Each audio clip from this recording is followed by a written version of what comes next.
Bien, regresamos con más informaciones. El ministro en visita, Juan Muñoz, rechazó la demanda presentada por las víctimas del caso Caradima en contra del arzobispado de Santiago. Se lo comentábamos en el día de ayer. Esto donde se buscaba una indemnización por el encubrimiento de los abusos cometidos por el sacerdote Fernando Caradima. Queremos conversar sobre este tema y es por eso que nos acompaña esta tarde James Hamilton, uno de los creyentes. Muchas gracias por estar aquí esta tarde. Gracias a ustedes por la invitación. Me gustaría que primero conocer la reacción ante esta determinación, este revés judicial, y puntualmente considerando los argumentos que se han entregado. Hay una suerte de insuficiencia probatoria. ¿Qué es lo que les provoca a ustedes escuchar este argumento que ha entregado el juez y qué es lo que finalmente rechaza este proceso judicial? La verdad que esto es otro golpe. No ha sido fácil porque siempre ha sido a cuesta arriba. Y el tema es que primero dejar de establecido una base o una declaración. Nosotros ya vivimos por esto, pasamos por todo esto y logramos, ¿no es cierto?, vencer y demostrar nuestra verdad a todas las instancias. Entonces, lo que viene ahora en adelante es un proceso que busca cosas distintas.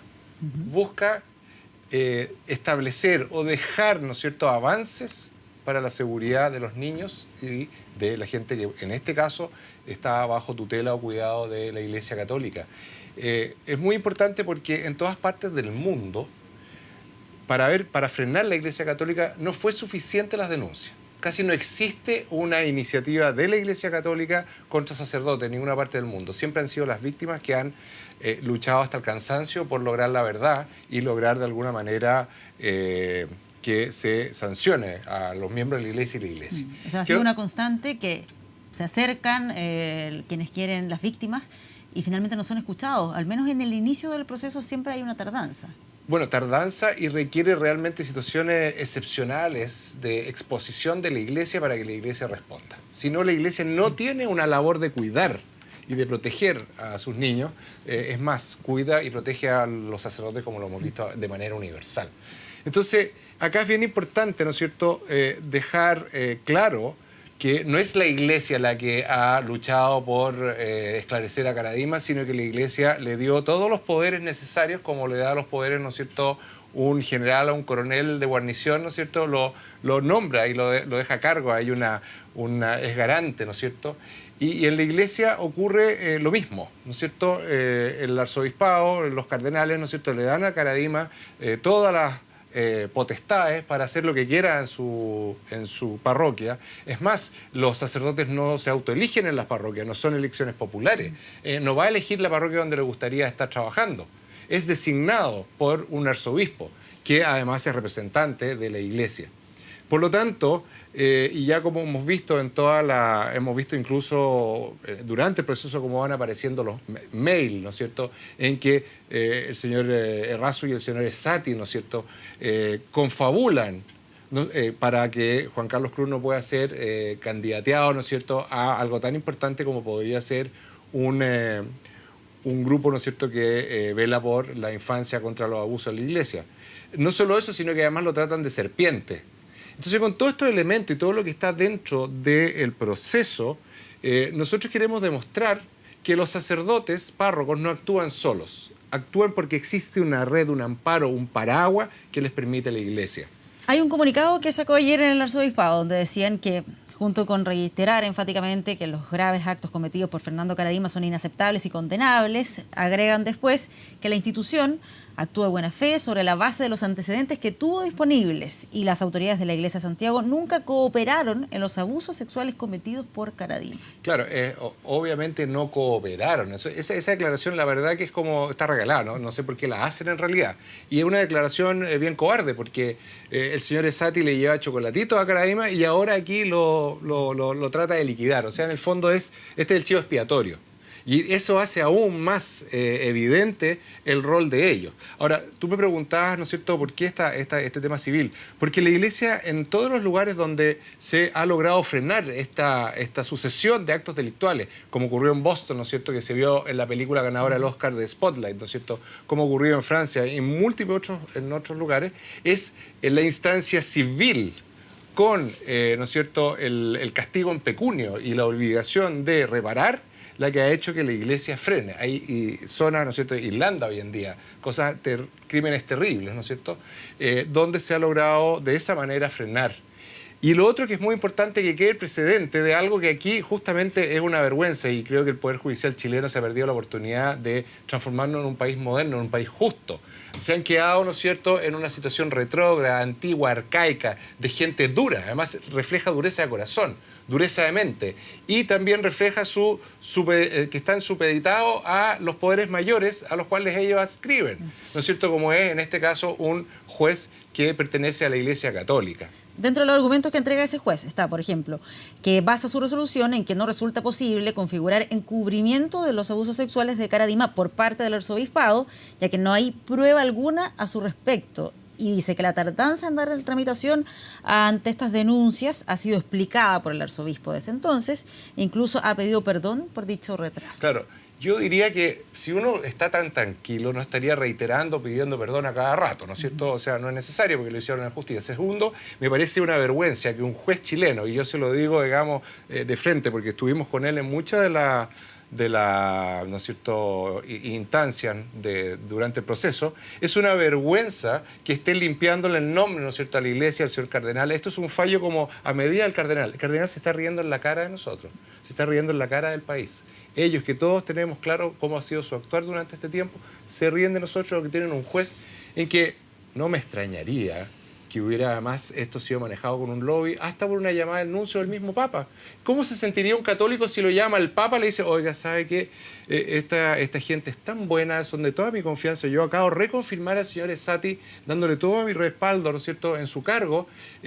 Mire, por favor, ese juez claramente no va a actuar en libertad. Entonces, es una situación en que la justicia, en este momento, me parece que, y en este fallo, no nos otorga ninguna garantía a nosotros. Y lo otro que llama la atención es el absolutismo del fallo. Dice, ninguna cosa, o sea, fueron a declarar sacerdotes, ¿no es cierto?, que hablaban, ¿no es cierto?, de encubrimiento, o lo sugerían.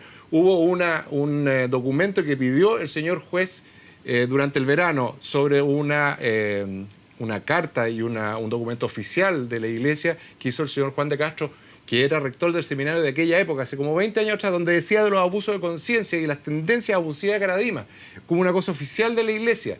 Entonces, lo cual confirma las declaraciones de Eugenio de la Fuente y otros sacerdotes. A pesar de todo eso, a pesar de que se solicitan instancias al Vaticano sobre archivos secretos y lo que él dijo públicamente en un video, ¿no es cierto?, sobre Juan Barros y que eso se había juzgado ya, se solicita todo y se niega todo, ni siquiera se dice que se perdió, se quemaron, se niega. Entonces me llama la atención que este juez, ¿no es cierto?, que se siente en el poder y empoderado, obviamente, actúe de tan mala fe y con ese absolutismo. Claro, dice, no hay prueba alguna a su respecto, en el sentido del encubrimiento. Es que ahí tengo también, hay una suerte de contradicción también en sus argumentos, porque por un lado dice, no hay pruebas respecto del encubrimiento, pero por otro lado reconoce que no fue oportuna la reacción ante las denuncias.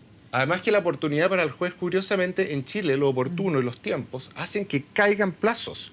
La prescripción cae, ¿no es cierto?, si es que no es oportuna la denuncia. Entonces nosotros tendríamos que pedirle a la justicia chilena, ¿no es cierto?, que haga una especie de paréntesis especial para otorgarnos un plazo de prescripción especial, ya que como se demoró en actuar esta gente, ¿no es cierto?, y ha pedido disculpas por todos lados, si lo hubiesen hecho bien como corresponde frente a un evento criminal, claramente estas cosas hubieran cambiado la historia.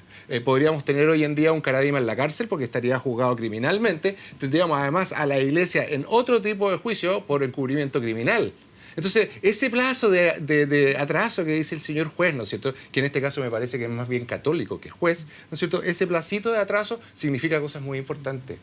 ¿Cuáles son las consecuencias que ustedes advierten que tiene este fallo? Yo sé que todavía quedan otras etapas, que todavía no está esto resuelto definitivamente, pero si se sigue este mismo camino, ¿cuáles son las consecuencias que ustedes advierten que puede tener? Son bien graves para el país, porque deja un estamento en el país con poderes fácticos de esta manera que queda inmune a la ley chilena.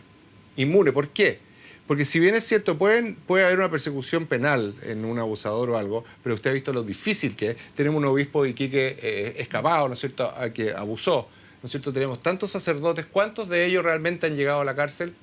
Uno, el Tato, quizá alguno otro por ahí. Pero la gran mayoría han quedado protegidos por la Iglesia. Por lo tanto, se saltan, se exculpan, están fuera de la posibilidad de ser condenados, sacados de sociedad por peligrosos. Cuando uno mete a alguien a la cárcel, es porque esa persona es un peligro para la sociedad.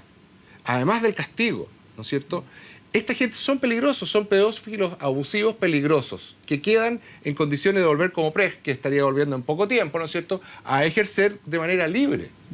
Ahora, ¿qué te parece que desde el mismo Vaticano, desde el mismo Papa Francisco, se haya, hace algunas semanas atrás, reducido las sanciones para algunos de los sacerdotes que han cometido abusos? Mire, yo aprendí hace algún tiempo con esto en particular que uno no tiene que fijarse, y eso es un consejo para la política, no tiene que fijarse en lo que dicen las personas, tiene que fijarse en lo que hacen las personas y en lo que hacen las instituciones. En este momento el Papa no ha hecho nada y lo que ha hecho ha sido proteger aún más a los sacerdotes pedófilos. En este momento la Iglesia se transforma, ¿no es cierto?, como lo ha dicho Naciones Unidas, en un organismo violador de derechos humanos. Y en este país, hasta que podamos, sobre todo los señores jueces y la justicia chilena, entienda, ¿no es cierto?, que no debe haber nadie por sobre la justicia, que entienda que hay que respetar y generar espacios de seguridad para los niños, que deben ser perseguidas estas cosas y se deben de facilitadas. Todo lo que nosotros hemos encontrado en contra ha sido, claro, uno no se va a poner como víctima, una doble retraumatización, pero es duro.